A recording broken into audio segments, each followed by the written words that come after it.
campus, and I think he already has some plans to kind of do some work individually with some of the different divisions. So we're just very pleased to have both Gary Groff and Dr. Mike Horton with us today. So Gary, I'll turn it over to you. Well, thank you.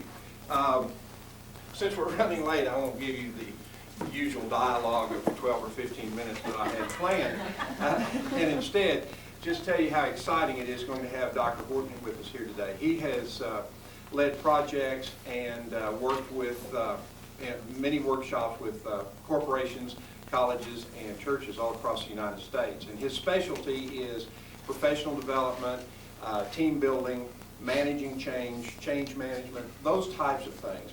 So the title of his presentation today is Making Change, Managing Change. So we think it's very topical for you all today. So without further ado, Mike. Thank you. Let's see now, for those of you who know Gary, for him to say he's not going to give you his usual 15 or 20. We understand. That's a difficult thing to do. I wonder if that's very painful.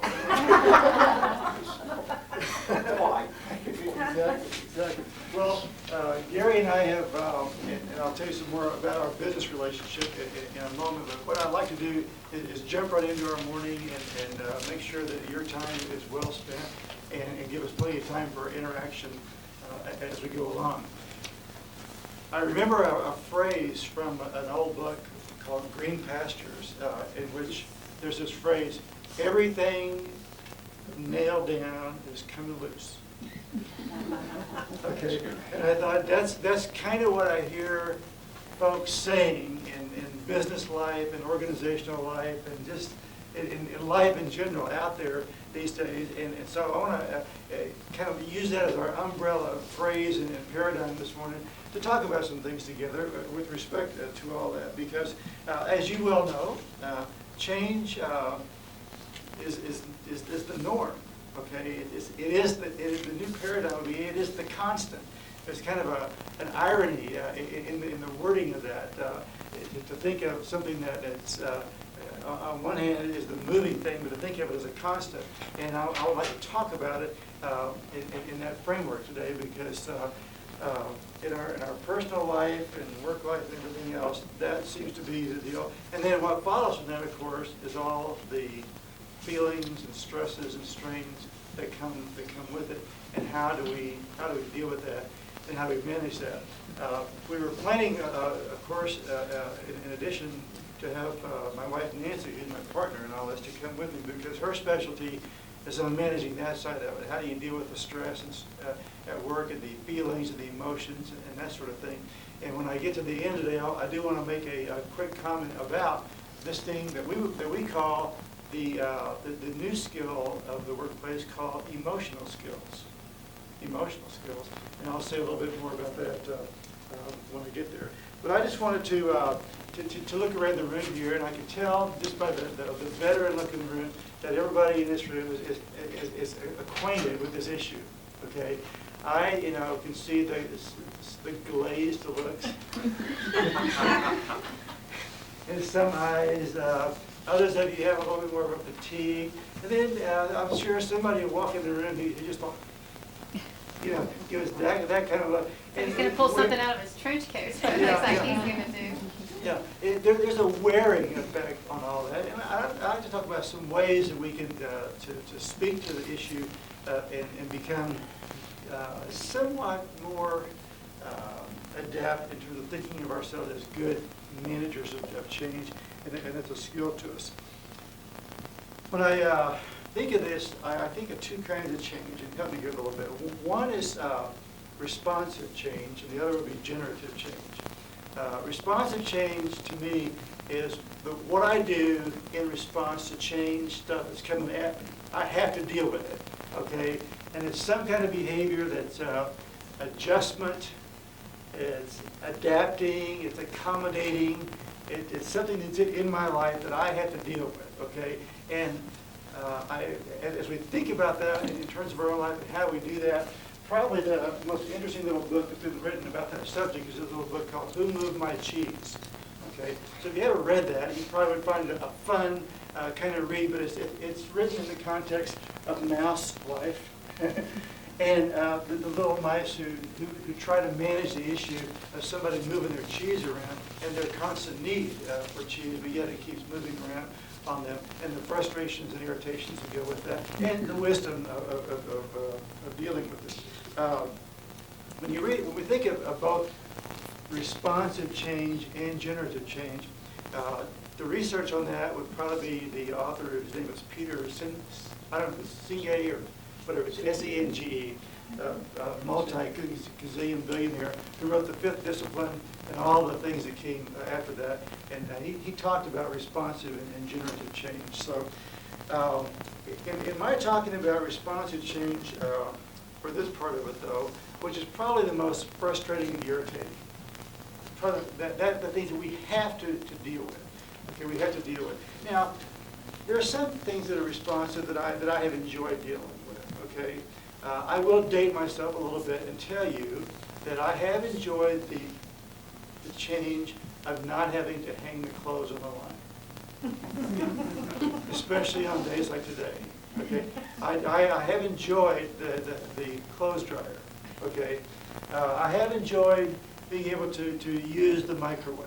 All right, but even that is relative a little bit. A few years ago, my daughter was about 13. I remember her one Sunday evening running from the living room into the kitchen, putting something in the microwave, and I heard her fuming these words: "I can't believe this is taking so long."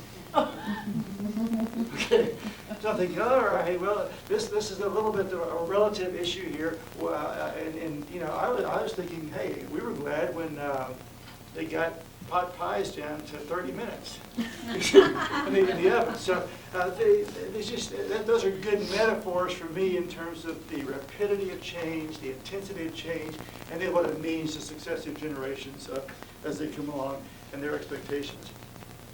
To help us think about how we respond to change, I want to first of all introduce you to a little tool. And I've kind of written or drawn a little thing here on your front page there. It's called an S-curve. All right. Most of you are probably familiar with the S-curve, but I want to use it for a moment here to get us oriented to the whole issue of responsive change. Let me just draw it here on this board if I can draw it for you. Something like that. Okay. How many of you are familiar with the S-curve? Wonderful. You just learned something new today. Okay.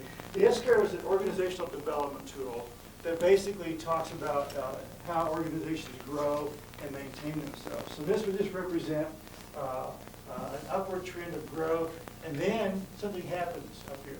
Okay. And the basic issue is that somewhere between here and about here, the organization has to do something creative or innovative to start another one going this way. All right? Something has to happen creatively or innovatively for that growth to keep going. Otherwise, something begins to happen right here. Now then, I'll draw another one over here because I want to show you something else. All right, what begins to happen here is right about here, it either plateaus or we go into decline. Okay, now then, so let me just go ahead and say right here to right here, and then show that. That's our paradigm for right now. Okay, now what does this have to do with change? And I'd like to suggest to you, see, all of you guys are supervisors or managers in some form or another, right? Okay. All right, well, let's see, now that means that you get the directive or the change effort, and you're responsible to make it happen, right?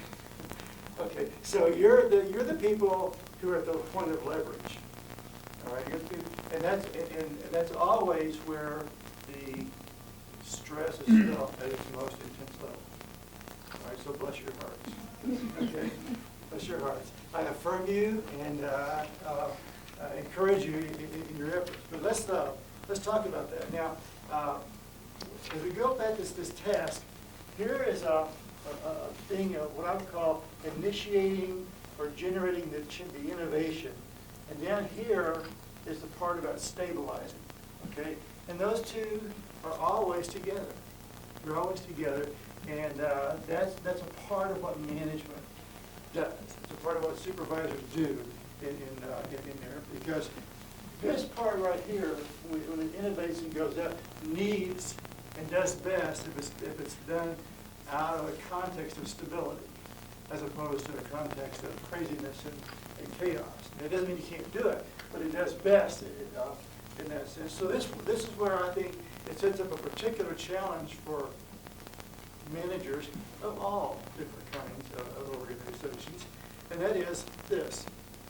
I think historically in America, managers are invested with the responsibility of keeping things stable.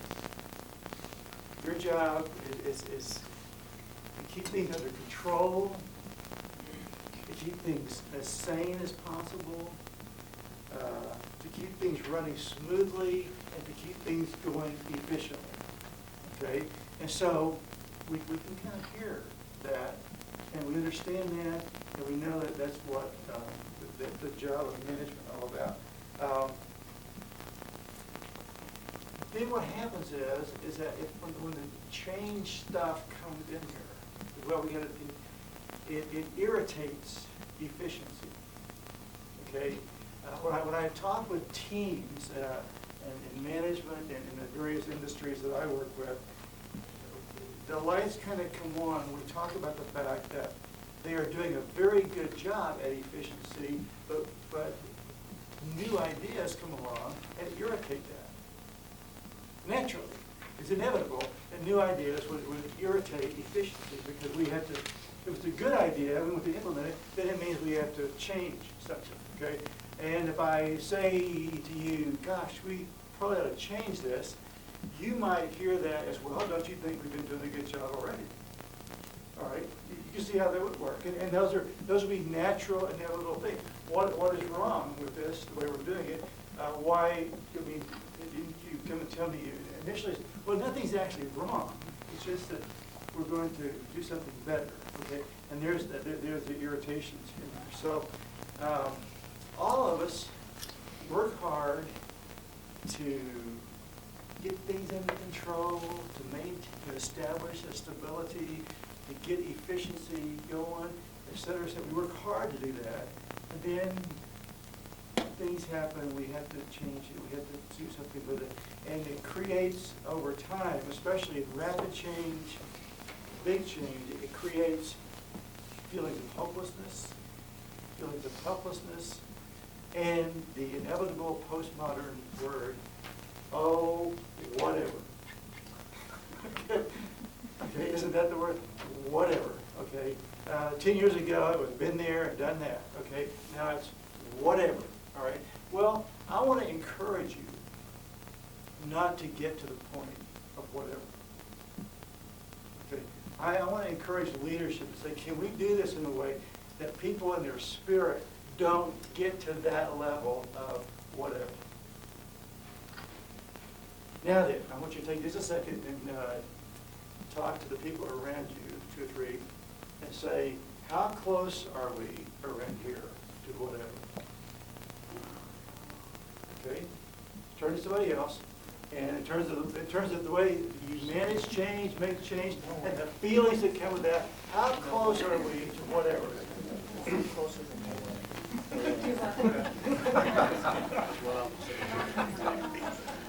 Say again, Barry. I'm not sure he wants to. She said, no way. I said, well, I'm closer than no way. I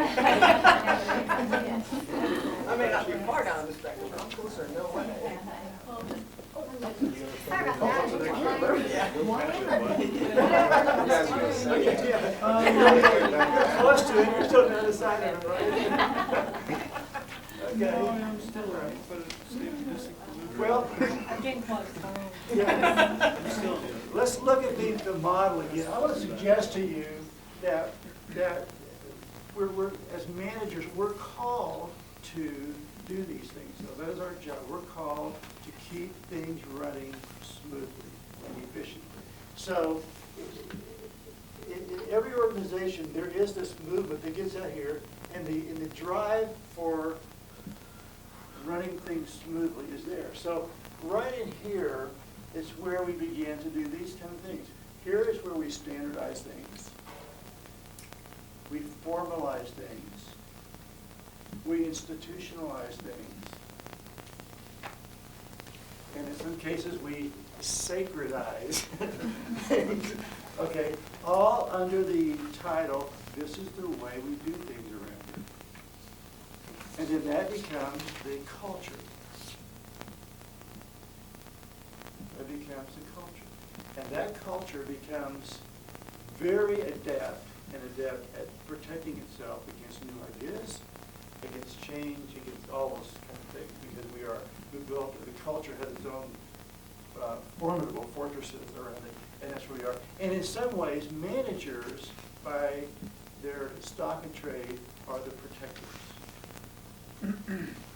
Are the protectors of the culture. Now, having said that, then that introduces us to this. So when you start feeling all that, gosh, what is going on here? This is my job here. I'm doing it very well. Now they're coming in asking me to do this and that. It's changing everything, and they're asking me to go down here and tell these 30 people down here this is we're going to do it. When I'm even having some difficulty with my own feelings about it, it's like, how do I manage that kind of stress? Well, may I suggest to you that when you get to that point, that you're probably dealing with what I call one of these paradoxes or a tension that you're in. Okay, and these have to do with us dealing with a concept of both and. All right, both and. And here are some both ands for you. And as I read through the list, see if you recognize any of these. You guys are asked to maintain stability while pursuing change.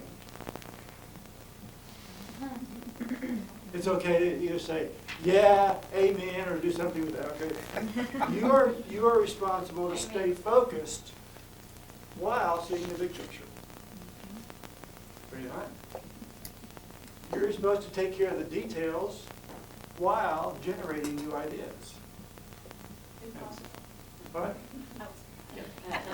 Let me stop there. See, there it didn't take me but 3 of them to say, impossible. Impossible. Okay, now then, a secret. All right, a secret. Here's an observation I have made. Those of us whose thinking pattern runs more towards the practical and the pragmatic, more so than the theoretical and the conceptual, see these tensions as no-win situations. Okay, that's how it looks at it. It says, I can't win here. Okay, but you can. You can. And I'm going to suggest to you some things to do with that. Let's keep going. Being decisive while at the same time asking for input. Okay, you hear that a lot? Okay, I want you to take charge of the situation, be decisive, be the leader, be on the point. Oh, by the way, make sure you get everybody's input. Okay, so while you're asking for everybody's input, you don't look what? Decisive. All right, let's go. Take charge, but make sure you empower your people. Yeah. You like that? Yeah? You feeling it? Okay, just do it. Just Nike, just do it. But be careful. Make sure you got your everything, watch out there. Okay. I'll say, well, I just did it. Yeah, but follow the instructions. Follow your dream. Okay. Let's keep going. Make it happen, but let it happen. Okay. Would you be a make it happen person? We're a make it happen institution. Well, there's some things you just have to let happen. And the last one I wrote in here that you don't have on your sheet and you want to write it down is something that I was talking with Sandra about a while ago, and that is the relationship between the technical and the relational.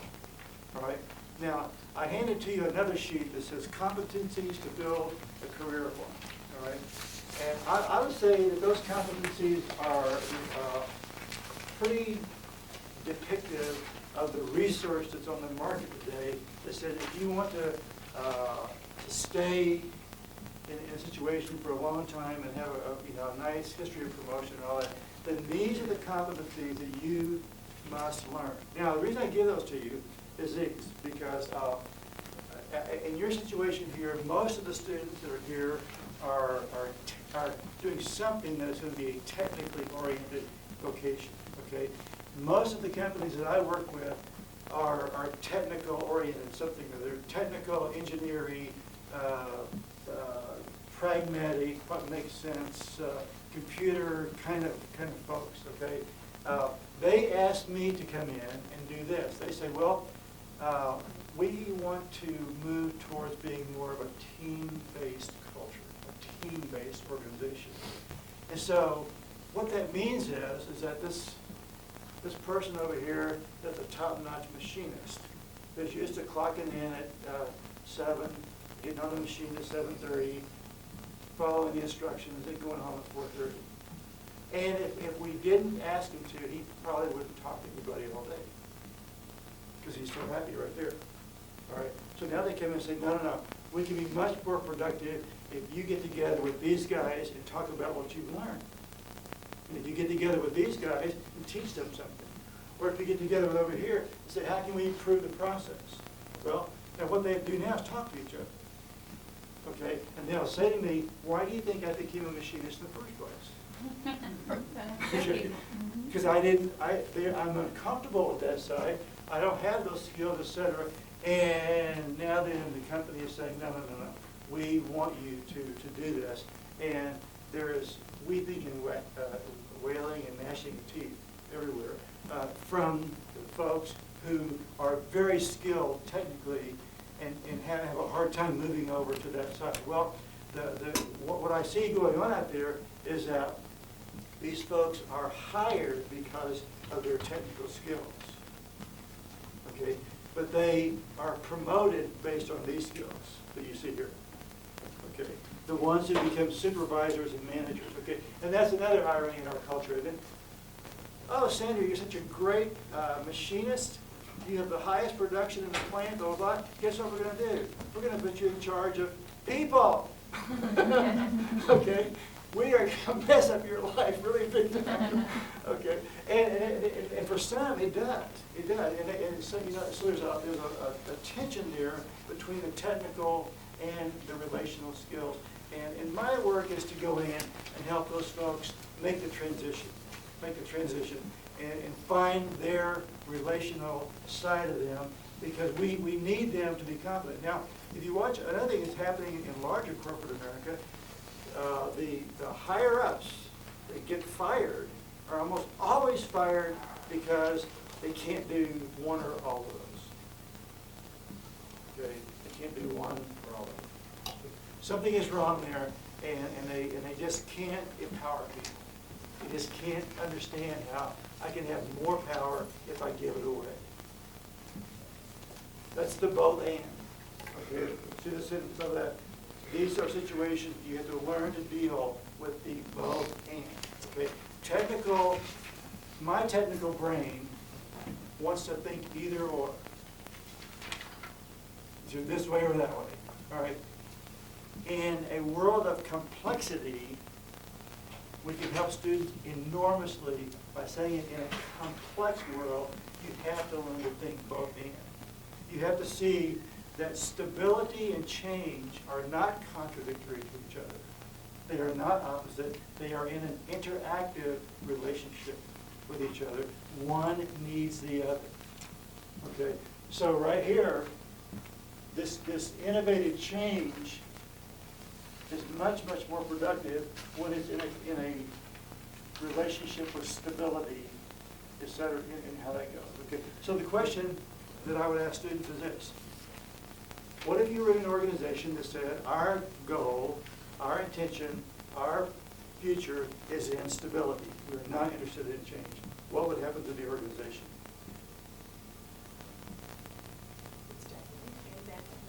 It stagnates, and what else? And after stagnation, then It fails. There's a death that occurs. And the death occurs because of what? no growth. No growth. And the no growth occurred because of what? Change. Yeah, it became resistant to new ideas, et cetera, et cetera. Okay, so what if we switched it over and said, okay, now we've learned our lesson. We're a company that's interested We want to be the masters of change, okay? The heck with stability.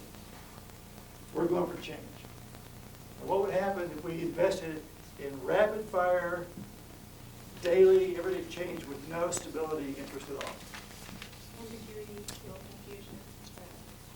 Okay, what else? Where would it end up? Yeah, chaos. It would die a different kind of death. Things would get out of control, etc. So both stability and change, you see, left to themselves, end up with a different kind of death. Okay, so what I want people to hear in management is that we have to learn to see that in a world of complexity and dealing with that learning the both and is a real simple kind of thing. To see that they go together and not apart. Now, if I was to visit one of your teams, I'm sure that it would take me about 5 minutes in a meeting to hear both sides speaking to each other.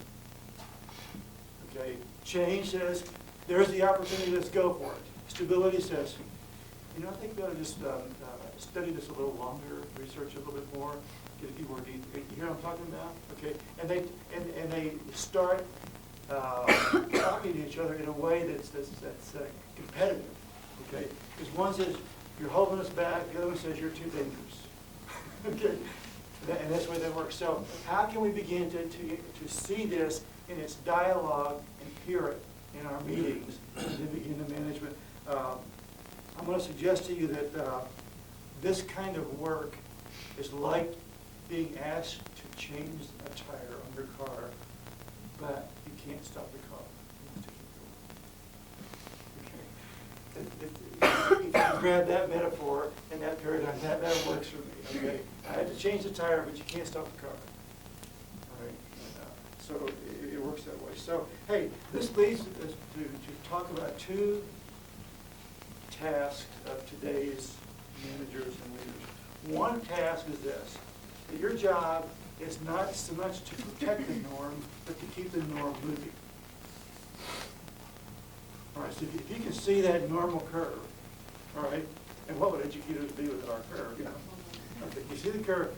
The issue is not so much to protect the norm, but to keep the norm moving, to change the norm. Okay. Now, I run into this a lot in manufacturing businesses where they set up what they call continuous improvement teams. All right. Well, just by the very language, continuous improvement, I can tell you that they're going to have some difficulties at the beginning because they see their job as to fix things. Now, fixing things is not the same as improving things. When I fix something, the object of it is to get it back to normal. Okay, when something happens, there's a problem out here. The objective is to get back to normal functioning as fast as possible. Continuous improvement says no. We want to take it a step further and improve it while we're doing this. Okay, and so that takes a kind of a different thinking shift from practical over to a kind of a applied theoretical. What if? How could we move it along the line? And I'm really glad that you're still not doing this to get the water. Huh? See, now, if somebody was only in a fix-it mode, they would just go out and fix that, and you'd still be going out there, in the cold mornings, priming that thing and get the water out of it. All right, but somebody said, no, I think we can improve on that. What was pushing the improvement? I'm cold. I don't like this. We decide, I don't like this. Boy, we can do better than this, okay? And the next job for manager is that we manage those tensions. Now, I'm going to suggest to you, if you can capture that the job of the current day manager is to manage the both ends. We manage the tension. Now, when I talk about the tension, think of it this way. Both of these ends need each other, okay? Just doing it needs, be careful. Be careful needs just doing it. They both need each other. And we don't want to collapse the tension on either side. We want them to stay in appropriate tension with each other because they both need each other, all right? So as you hear those voices in your teams talking, your job as manager is to keep them talking to each other to the point where they can see how I need the other side. I need the other side.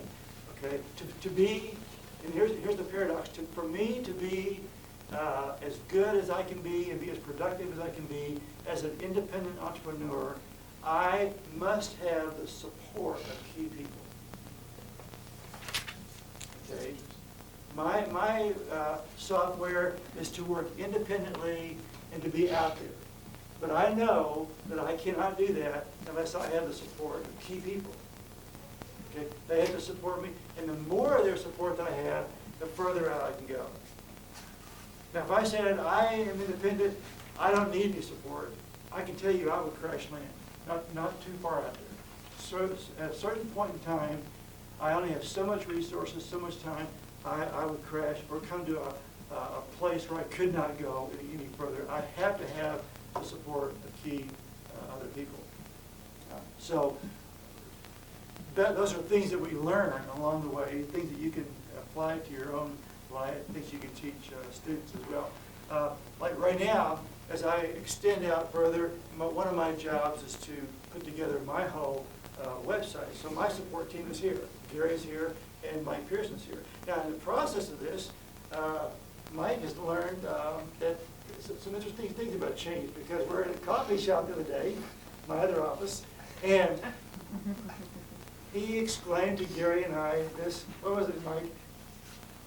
You want to quote yourself? I'm not sure. When will this ever get finished? Okay. And you know, I didn't know he was talking about he was tired of his relationship with me, or what was going on. So I decided that probably wasn't it. But what we're talking about there is continuous improvement means it's probably not going to be finished. There's an ongoing process things. But for those of us who like a start and a middle and a finish, an introduction, a middle part, and a conclusion, and then the poem. We like that kind of finished, tie it up, put it on the shelf. If you like that, then this particular kind of work day is going to drive you crazy.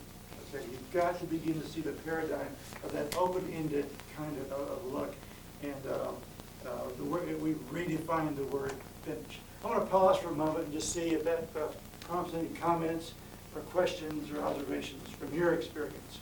Talk to me a little bit about responsive change in light of our desire and our need to formalize and standardize, but new ideas come along, irritate us, or we find that we still have to do both. We have to maintain stability while pursuing change, etc. Talk to me a little bit about that. Observations, questions. I agree that you have to maintain that stability. You have to have that quasi-structure while you're changing things. But I found it interesting that you put the standardization, the normalizing on the shrinking side of the apex as opposed to either on the leading edge or right at the top. I mean, like right here? Yeah, because I it can seems live with that that. it Yeah. seems that is where Yeah, I can live with that. the growth really Sure. either stops. It has an opportunity to either you catch your breath, you either Yeah. stop growing or you Yeah. or you shrink. I was just curious as So I to if can there live with was. that. Yeah, easy. Okay. There's another model that I'm used to conceptualizing that the stability goes up at a right angle. Okay. Or up at an angle to the right, Mhm. but there's stability is denoted at the straight line, and then the change is a Yeah. squiggly line, and if you don't go the change, you fall off. If you do Right. go straight, squiggly, straight, squiggly, Right. and I think that's our lives. Exactly. We have to squiggle and we have to be straight. Right. But if we capture the skill of doing this, then that for me becomes the new norm. Okay, instead of the norms being seen as a stable thing, it becomes this moving thing. And it also changes what is our way of doing things. Instead of our way of doing things, moving us into just a place of stabilizing and predictability, then, because gosh, that's what we as managers love predictability. That's what helps us to be efficient, et cetera, et cetera. And when things are not predictable, if you go right into the psychology part of this, try this one out as you deal with people and change and things like that. Most people would rather be miserable in the midst of certainty than gloriously happy in the midst of uncertainty. most unhealthy people. Well, I'm quoting somebody from back there somewhere, and yeah, okay. And I think I've seen that happen a lot, that folks would trade happiness and misery for certainty and predictability. Okay, and if there's any of that, you know, inside of your team, just be aware that they would do that. They want predictability more than they want happiness. Right. So, any other observations or questions about this part? Well, the only other observation, as I've studied the S-curve, is that as leaders, you may have 50 of those in operation at the same time. Mm-hmm. And you got to look at every different event, almost, in terms of that. There's a different S-curve for that. Yes. So there's lots of multitasking that has to be. Right, exactly. Yeah. I think what I want you to get out of this is that tension that management manages between the folks who are called to keep things stable and yet at the same time being asked to be change agents. Okay, and there is a tension there, and I think it helps to be able to deal with that in light of this idea of being able to manage the both and as opposed to the either or. Okay, because if I read my list there, I have some preferences in there. If you watch me long enough, you'll see me drifting to one side or the other out of my preferences. Okay. Take it just a second and do that. Look at those. Look at those paradoxes I wrote there. Put in there and see which side you think your comfort zone is on. Where's your preference side? Just make a note of that real quick. Do you like empowering people more than being decisive or taking charge?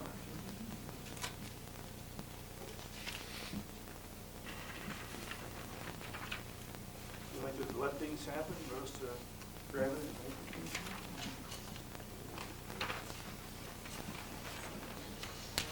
I think that if we're going to be effective at what we're doing, you're going to have to move from one side to the other constantly, because there's a period of time where you've got to see the big picture so you know what to stay focused on. Exactly. And so that's the certain amount of being receptive to change. But the paradox of that is that our life is a series of starts, middles, and finishes.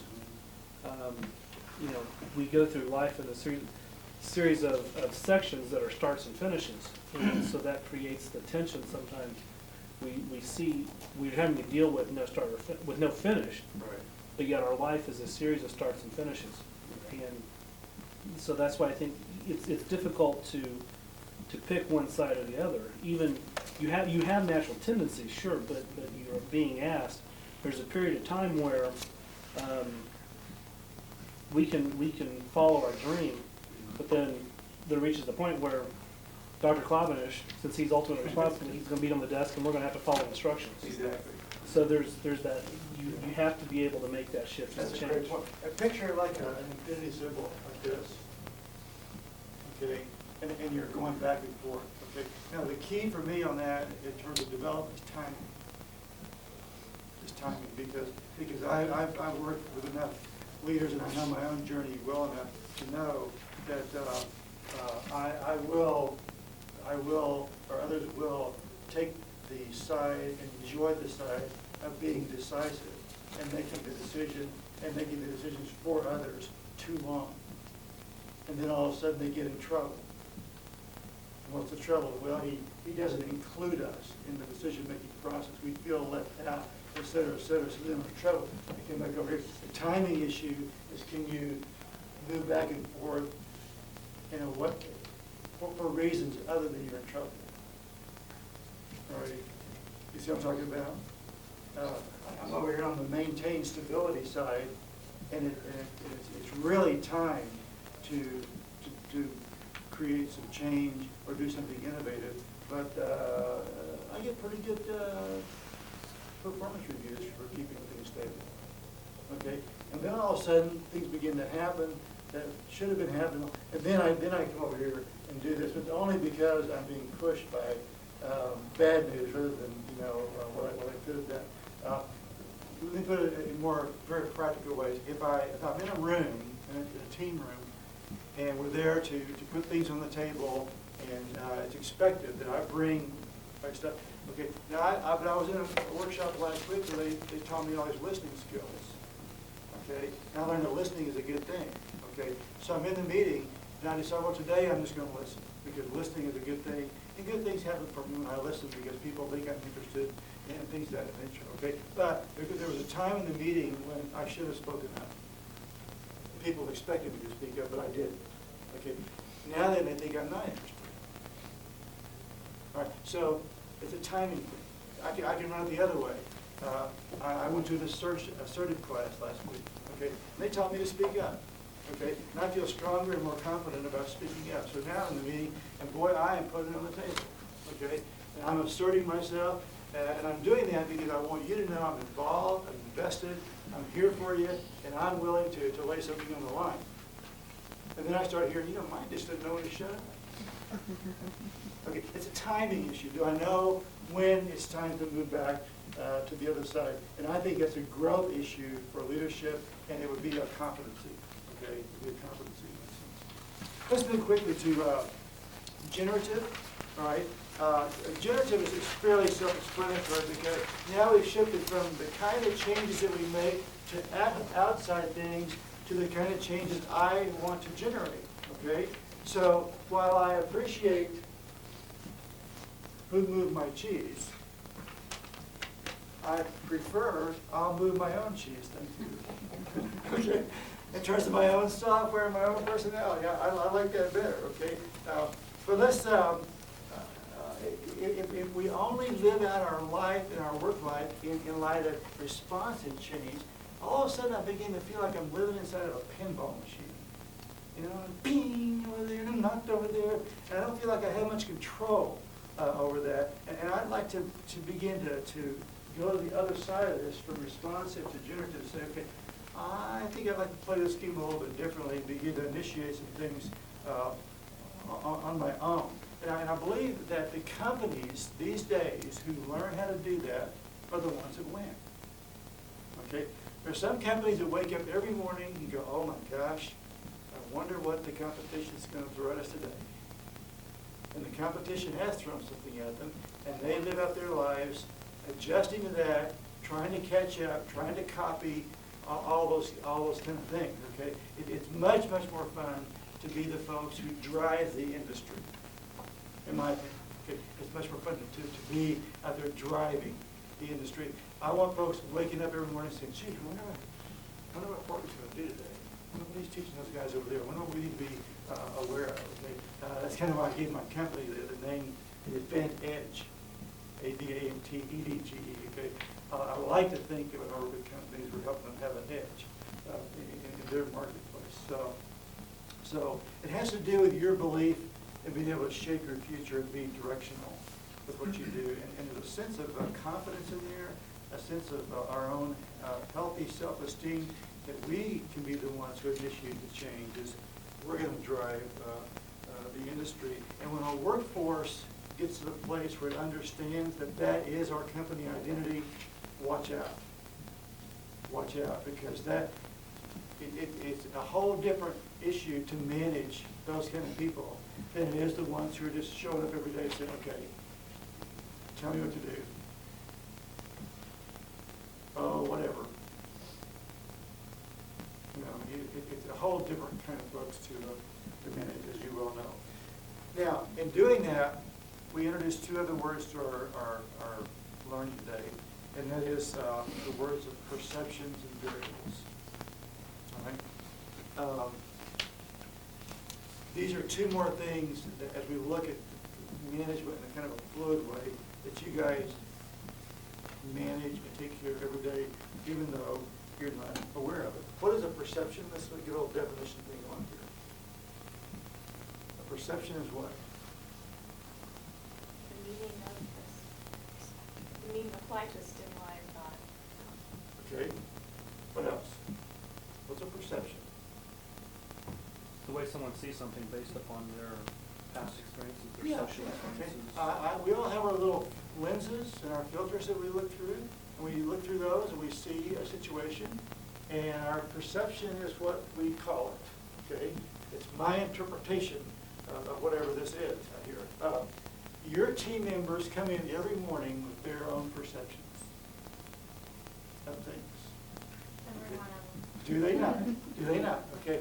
And we are managing those perceptions, because those perceptions might be a perception of fear, it might be a perception of receptivity, you know, a wide range of things. So as a manager, I really would like to kind of keep up on that and know how my people are perceiving things. I like to be aware of that. And then there's this thing called variables. Okay, what are variables in a work situation or any situation? What do I mean when I say variables? Factors that affect the result. Exactly, exactly. Okay. In a room where there are no cameras, my behavior might be different, you know that? In a room, if the lights suddenly went out, those are all variables, okay? In a sports contest, the crowd is a variable, the weather is a variable, lots of things are variables, and so we have to, in some way, determine the performance issues in light of the variables, okay? I had a teacher call me the other day and said, she's talking about her stress and this and that, and I said, look,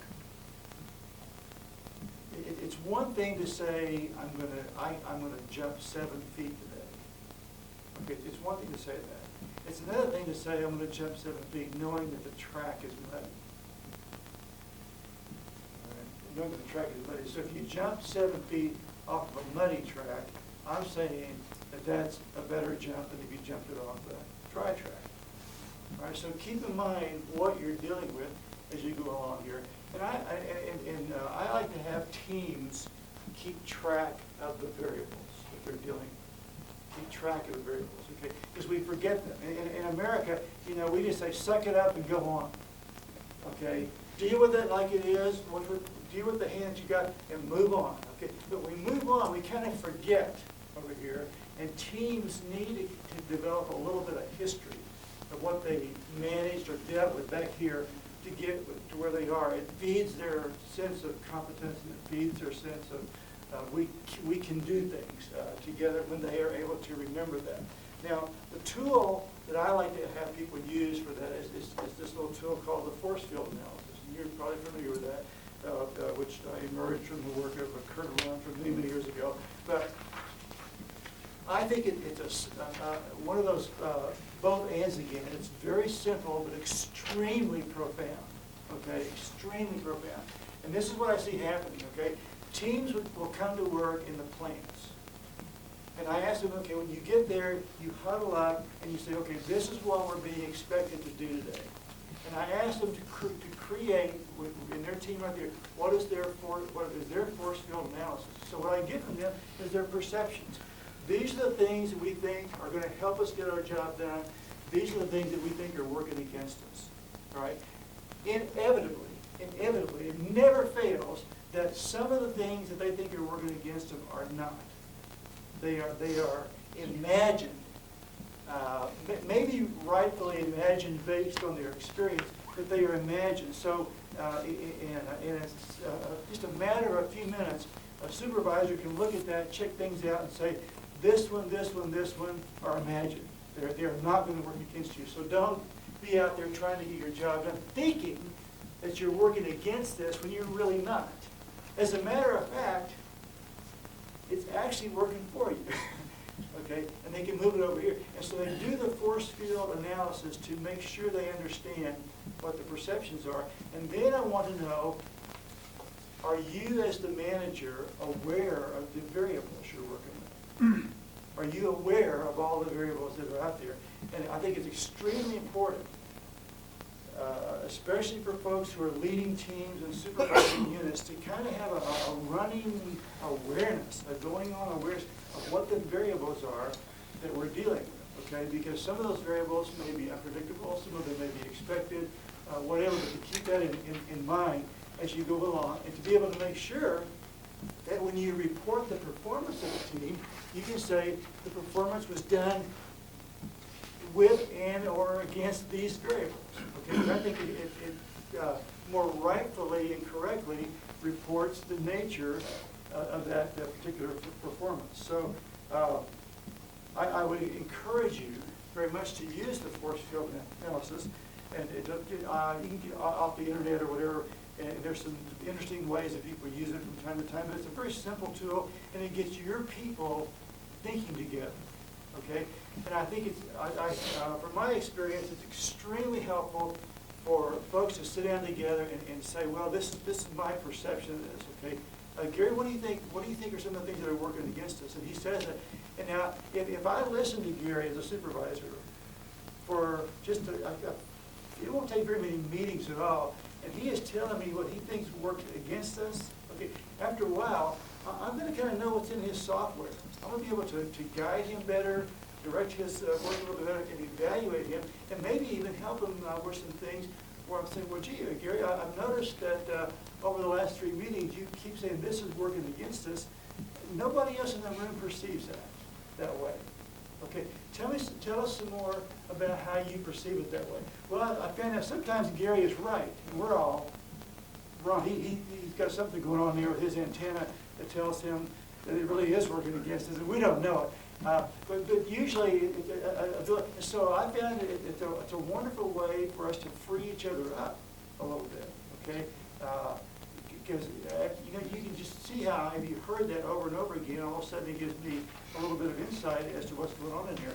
And also it gives people a chance to say, in this team environment, this team culture, we have freedom to talk about that. We have freedom to bring it to the table. This is my perception, et cetera. So I would really encourage you to take regular time to get your folks together and use this as a way to not only from a strategy standpoint, but as a way for you as a manager to hear what's being thought, why it's being thought, and what people are working against. Because it may be that there's somebody out there who thinks that something is working for them when it really isn't. Okay? And you can help them change their whole paradigm about that. Okay? You'd find that to be good. So here we are with 2 more critical tasks of managers today, and that is managing perceptions and managing variables. All right? Those 2 things. I'll stop there for some more questions and comments.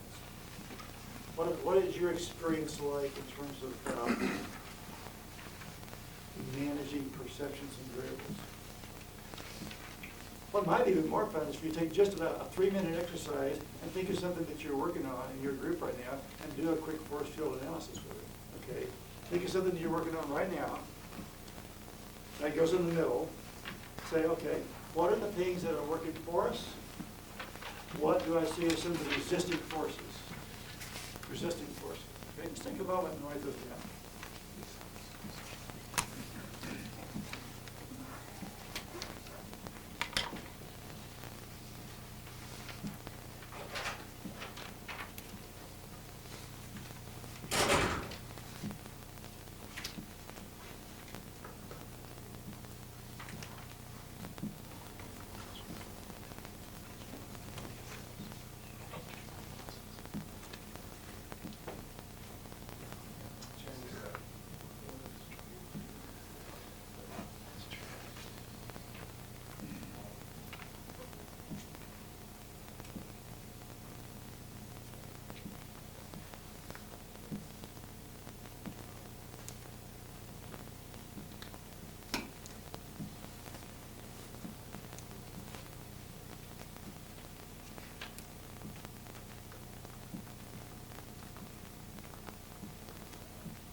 I know we're about 5 minutes away from our hour of time together. Let me just begin to close with a couple of other comments and stories for you. One of my things that I do in my business is I do what I call email coaching. I contract with companies where I do this for them. I write to their company through a group email, what we call a coaching. So 2 or 3 paragraphs, something that's designed to promote performance, be instructional, be inspirational, something like that happens. And one time I was running this company about these same kind of issues, like change and managing change, et cetera. And they are being free to write back to me their observations, questions, whatever.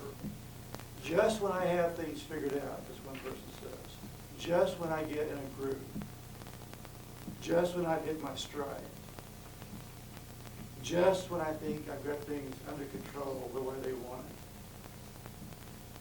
just when I get to the point of having things be predictable, something happens and I have to turn with it.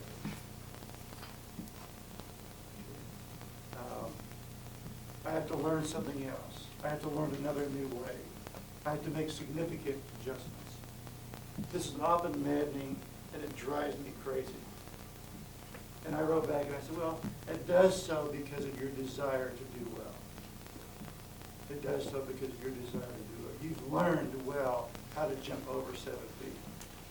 Okay? You've done that.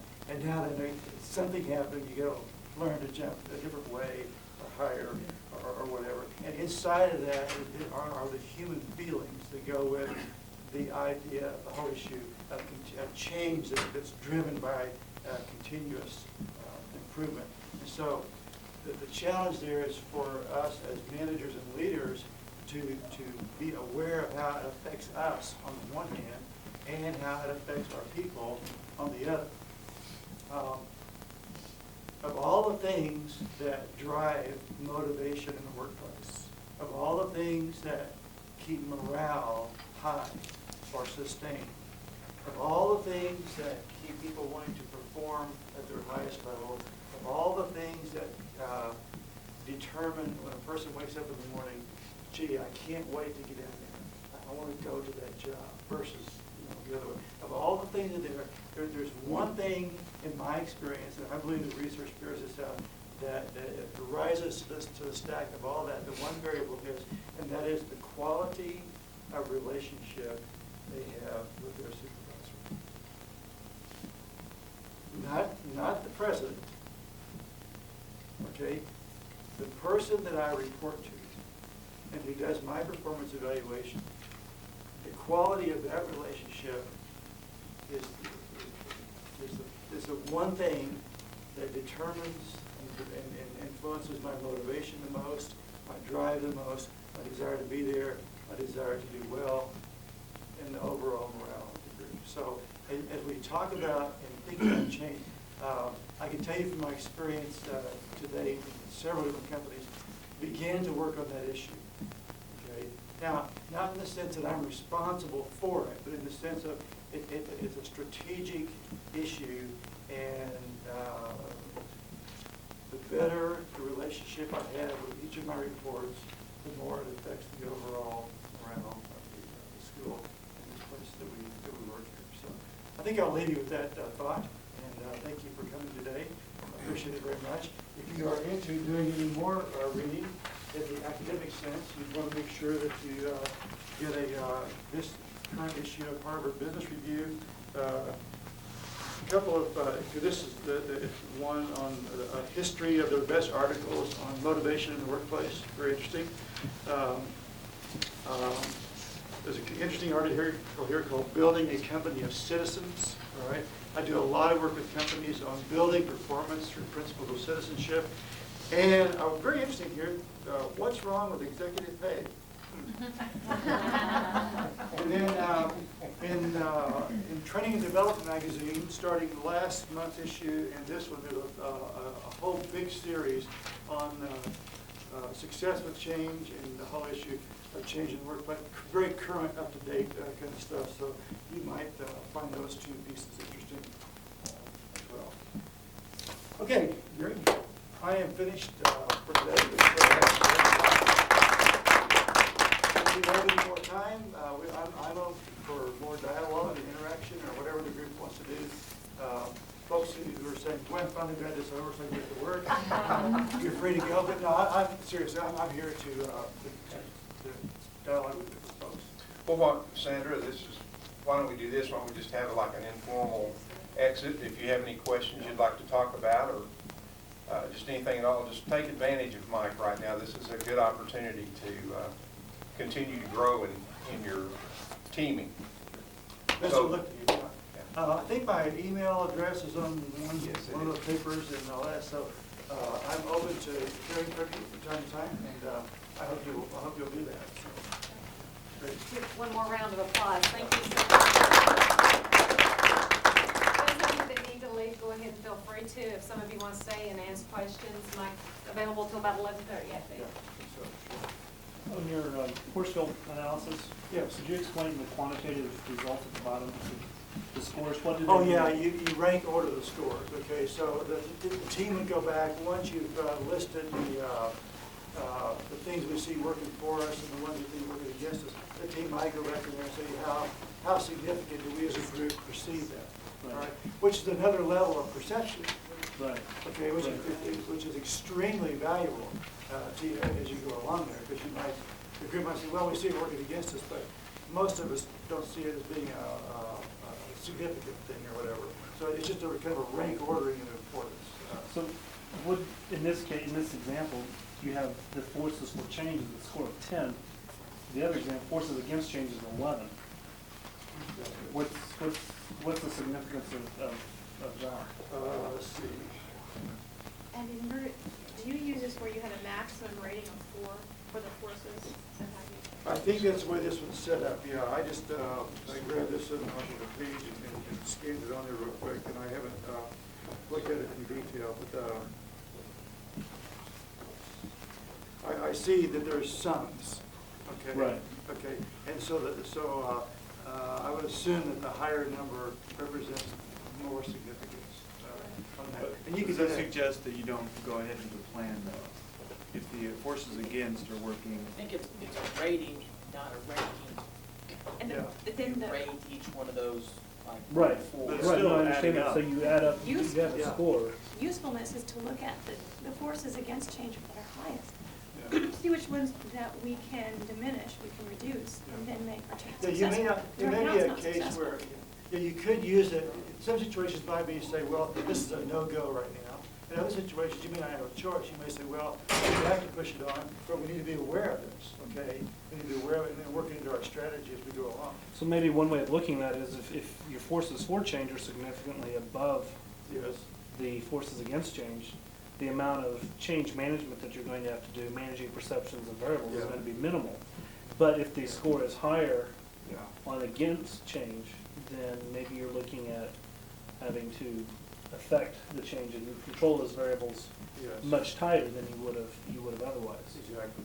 You Or know at that you're least in a be- situation where your level of chaos or entropy is much higher. Yeah, but what's even more important to me is that the group itself starts out on the same page of perception. You've kind of gotten together and you say, this, we identified these and we agree that they are forces of resistance and we agree how significant they are to us. Now, the team is on the same page and perceiving those things in the same way. The proceeding on will become far less chaotic and eventful than it will down the road if you find yourself disagreeing over that down the road. If you start out at the beginning, well, we all assume it's the same, that it kind of helps the team, work around those issues. Now, I've seen other companies do this. I've seen companies do a force field analysis and come up with no forces of resistance. Okay, and what they do is build into their team way of doing things. When that happens, we will create them, assuming that we may have some blind sides. Okay, we're not going to take that as just because we can't think of any right now that they aren't out there.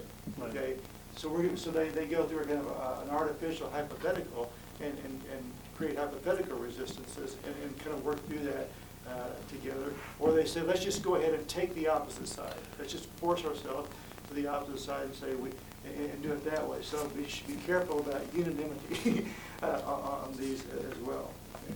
Yeah, other questions about that?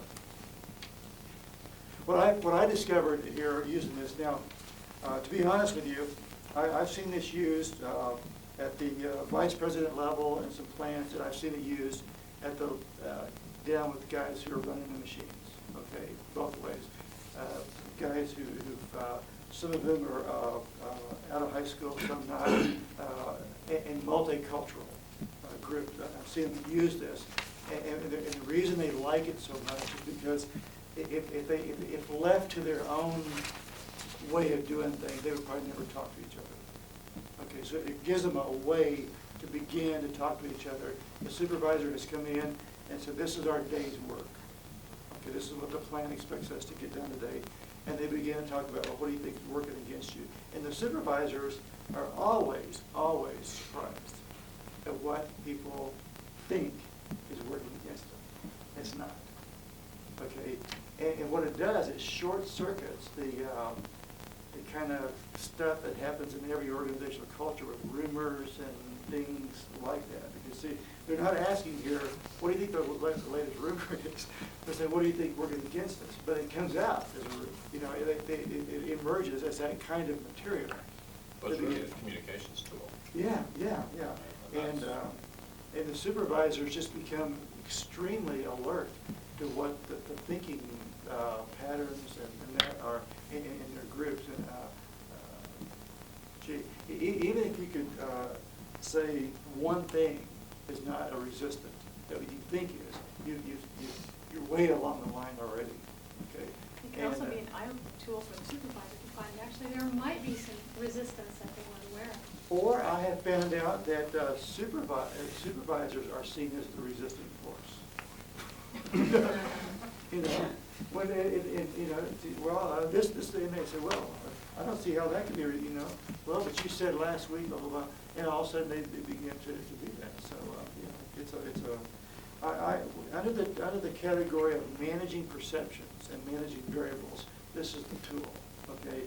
Because I encourage companies to say this: the supervisors in the plant who are at the first line of report, they have the most leverage for getting things done.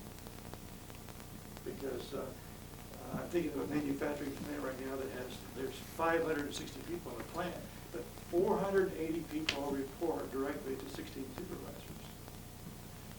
Okay, so you can see that's where all the, if you want to check to see where the leverage for morale and motivation and what it's in those relationships. Right there. Okay. Oh, I'm sorry, finish your thought. Yeah, so in doing that with them, I said that they need to be, the supervisors need to be experts in terms of identifying and managing variables. All right, they come to work with their game plan, but as they begin to work, how aware are they of the variables that they are working with and against, et cetera, et cetera. And do we give them credit for that? Do we give them credit for this day, you guys got all this, you met your quota, but boy, you got some major stuff to deal with out here in terms of distractions and that sort of stuff. And the company makes a note of that in terms of performance issues, because how quickly we forget. Okay. Well, of those 16 supervisors, direct supervisors, let's say that there were 3 or 4 that weren't really buying into the teaming thing, and they really were on this side of the diagram on the tension of decision maker. How would you coach them, or how would you coach their supervisors to explain to them how important it is to, you know, Yes. come across? Yes.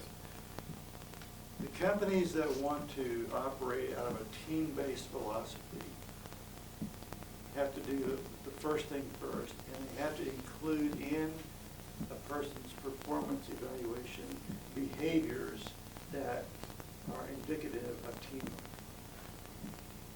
So if we don't have things built in there like likes to work collaboratively, cooperatively, empowers people, if those aren't built in there, then you know what happens, okay? People are just not, they're just not stupid. We are all very intelligent beings, so we can talk team on this side, but if I look at the performance review that Sandra's going to do for me, and there aren't any team behaviors on there. I may play the game over here with you, but I know when I sit down here, this is where the money is. Okay, this is where my check marks are. This is where I'm graded it. So I always encourage companies to make sure you look at the performance reviews, and does it include that language in there? Does it include specific behaviors that are indicative of, is this person, you know? Okay, now that's one part. That's the first leverage. The second one is that under the way things are, no, the company is not going to go back to command and control. Okay, this is where we're going to go, and I had them describe what a team-based supervisor looks like. And in all fairness, Gary, they have to do this because you got supervisors who may have been a supervisor in this company for 20 years, all right? And they got a long history of behavior in this culture. And it's kind of like the dolphin effect or the whale effect that have been raised in pools in captivity. And so they go around in circles like this. That's where they swim. And so they take them out finally and put them in the ocean. And what do? For the longest time, they go in a circle, okay, until they finally figure out that there's no, so you have to give a little bit of time in there for people to make those adjustments, to make sure the company really is going to back up what it says, et cetera, et cetera. So those are the two things that we do almost all the time first.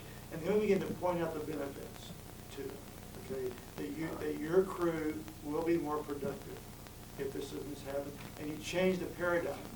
The paradigm is not your personal performance, but it's your team's performance. And that's so the grade sheet for the supervisor is his team's performance, not his individual performance. And that usually is what tips the balance over here. And they go, okay, then what do I need to learn? So their actual performance is the ability of the team to produce the results. Yes. Now, when I was a junior in high school, I can remember Mrs. Alexander, my English teacher, giving us an assignment. It was the first assignment I had received like this in my academic career today. And it was an assignment to be done in a group. And we would get a group grade. Okay, and I want you to know that I went catatonic. I mean, it scared me. I could not imagine my grade, or depending on anybody for my grade. So I made up my mind before I ever got in the group that we got there. I was going to tell everybody, don't worry about it, I'll do the whole thing. Because I just couldn't imagine that I couldn't take that kind of risk, okay? Well, she was smarter than me. She had designed we couldn't do that. It was specifically designed for people like me who couldn't do that. So I had to go through this agony and this pain of working through that. And a lot of folks are working through the same kind of pain with the idea of team-based performance, okay? That where I am, in some ways, I'm supporting Mike Pearson in his work, and I need Mike to support me in my work. If I'm gonna jump as high as I can jump, I need Mike's help and Gary's help. Okay. Now that's when it becomes relational in nature, as opposed to just a technical, individualized kind of work. All right, to be there. Yeah. Other questions or comments? This is good stuff. I'm going to use a force field analysis for a project I'm working on to present to some people. Yeah. Well, you know, there's a lot of resources on that. It's been around for a long, long time. It's kind of had a resurrection of popularity here recently. But it's because of this idea that when you start talking about the workplace becoming more complex, I think that you have to come in with the other idea that we manage perceptions, we manage variables, as opposed to more technical, practical kind of language, okay? Because I think it's more fluid than that. So I like that idea of it as well. So, but you know, it's very encouraging to me to work with people who are from various cultures. Some of whom are nowhere near educationally adapted as are some people, to see how they want to learn these kind of things. And I haven't found anybody yet who isn't excited about these kind of models. They look at it and say, this is really great. And it does give them some leverage and some tools to get across the cultural barriers and the ethnic barriers, things like that, to work with each other and that sort of thing. And the first time supervisor finds out what his team really is perceiving, it's a whole new world. It's like, quick, and the lights are all on. Oh, this is why it takes me so long to get things done, because he thought, I would have sworn that you were 100% committed, you know? No, and it kind of gets through all of that. It's just where okay. Okay, anything else? Thank you very much. Yeah, it's great. Thank you, Mike.